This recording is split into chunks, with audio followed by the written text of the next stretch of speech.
Hello, hello, hello. I am Katie T from Katie T's Home, and I'm so happy you're here. Today I'm going to talk about a problem that we all face, and that is walking through life on autopilot. And so I will be discussing different tips and techniques to be more intentional with your time and how you spend it to avoid just going through the motions. So this will be geared a little bit more towards homemakers, but if you're not a homemaker, don't worry because these tips and techniques can be applied to anyone's life. And if you are a homemaker, I do have some digital downloads. I'll put a link below for that in the description. I have like a monthly budget tracker. There's also mealtime planning and different chore checklists. So if you're interested in that, be sure to check it out. And also hit that subscribe button. I'm new to YouTube. I'd be so grateful if you could just please subscribe and watch my content. It would mean a lot to me. So hit that subscribe button, follow along, and without further ado, let's jump in.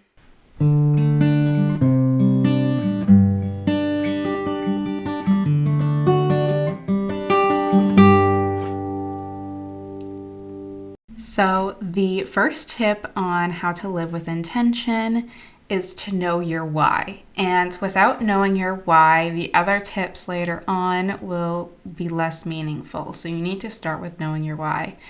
And part of it is because knowing your why is what is going to be the fuel behind your homemaking role. It's what brings you purpose in your role. And you have to ask yourself, why do you get up in the morning and do what you do? Why do you continue to do what you do? Why are you choosing to do what you do? Knowing your purpose will influence the decisions that you make later on, what you should and shouldn't take on.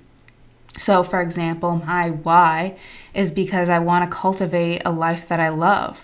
I love doing what I do. I love that I can share and inspire other young women with knowledge and tips on the certain issues that they're facing. I love that I can cook for my husband. I love that I can grow a garden and learn how to do those things.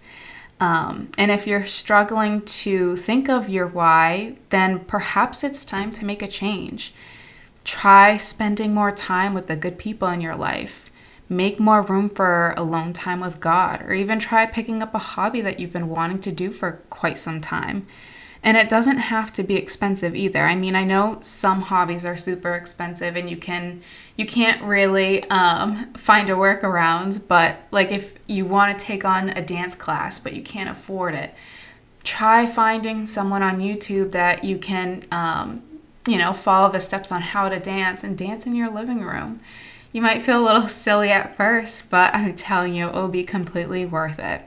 So really take a step back and think about your why. Why do you do what you do? And then once you have that, you can move on to the next step, and that's learning how to self-reflect. And learning how to self-reflect is so huge to living with intention. And these two go hand in hand. Like you can't have one without the other. Self-reflection requires you to self-monitor your behavior and emotions. And, learning your behavior and emotions is essential to knowing how to live intentionally. When you monitor your behavior, think about the things that you like about yourself. Also, think about the things that you can improve upon. For example, if you self-reflect and recognize that you have poor posture, actively think about how you are standing and correct your posture when you're slouching. If you can get into the habit of doing so, you will just naturally be more intentional because you are self-reflecting and thinking about how you present yourself to the world. Emotions, on the other hand, are much more complex. It's not as simple as just fixing that particular situation. This type of self-monitoring is essential in those moments that we feel our emotions are strongest. Are they good emotions that we want to continue, like happiness and joy? Or are they negative emotions like stress and sadness? And unfortunately, so many times we have a strong negative emotion, and instead of doing the uncomfortable or inconvenient self reflection to determine why we have that emotion, we just push it down to the depths of our being to go unresolved. And the problem with doing this and ignoring these emotions is that they will eventually pile up until we snap, which completely contradicts what it means to live with intention. So instead, take a second and ask yourself why you feel the way you do. Take a deeper dive into your emotion at that moment and try to untie the meaning behind it. And it may take time too. Like, don't put pressure on yourself if in that moment you can't figure out why you're feeling stressed. Come back to it when you're ready. Come back to it when you have a second. And if you can determine the meaning behind the emotion, why you feel the way you do, it will completely set the course for how you move forward in similar situations. So again, learning how to self-reflect is critical, and being intentional with how you live your life. So next up on the list on how to live with intention is to learn how to prioritize. And I won't go into too much detail on how to prioritize because I do have a full guide on learning how to prioritize as a Christian homemaker. I'll put a link below if you're interested in knowing how to do that. But I will explain why knowing it is essential in intentional living. Many of us struggle to step away from autopilot and take a stand for how we want to spend our time. And the problem is that society sets itself up to reward the people pleasers and those who can do the next best thing. People pleasing is such a common problem in today's world, and by feeding into this ideology, we give the other individual's opinion authority over our own wants and desires.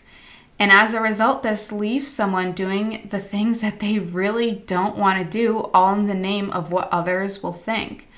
However, if we have our priorities in order and we know our why, as discussed earlier, this will help us to say no to the things that don't bring value to our lives. Plus, it will free up time to do those things that give us homemakers purpose and value. We are not simply going through the motions because of other people's beliefs, but rather being intentional in how we spend our time. Last up on the list on how to live with intention is knowing the art of being mindful. And while the two are very similar, being mindful is smaller scale compared to living with intention, which encompasses the big picture. Like in my mind, being mindful is buying the ingredients for the recipe you intend to make for dinner while you're at the store, compared to being intentional is how you buy the ingredients, how you cook the dinner. You know, are you choosing organic or are you choosing conventional, that sort of thing. And being mindful means you can foresee possible negative or positive outcomes before they may or may not happen. You observe your surroundings and think about the actions you are initiating in and the potential implications they may have. Some mindfulness is learned, while on the contrary, some learned behaviors may obstruct mindfulness. For example, you may have grew up in a house that added those felt furniture pads to the bottom of the furniture legs to prevent the scratching the floors. And when you move out and get furniture of your own, you know to be mindful and use those felt pads because it was learned. On the flip side, you may grew up doing something and continue doing that thing because that was what you were used to. For example, I grew up in a household that peeled carrots. And one day I was peeling the carrots and it occurred to me that it was completely unnecessary. As long as I washed the carrots well, there was no need to do the extra step, which I was already washing the carrots already. I mean, I don't always peel potatoes, and I know sometimes there might be a little residual from the dirt in the carrot peel, but I mean, it's not going to kill me.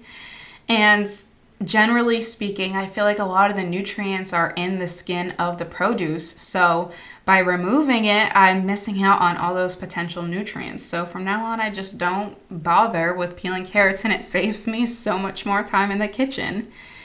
So learn mindfulness is its own step towards living intentionally. However, mastering what I call situational mindfulness will help you make leaps and bounds towards being more intentional with how you live life.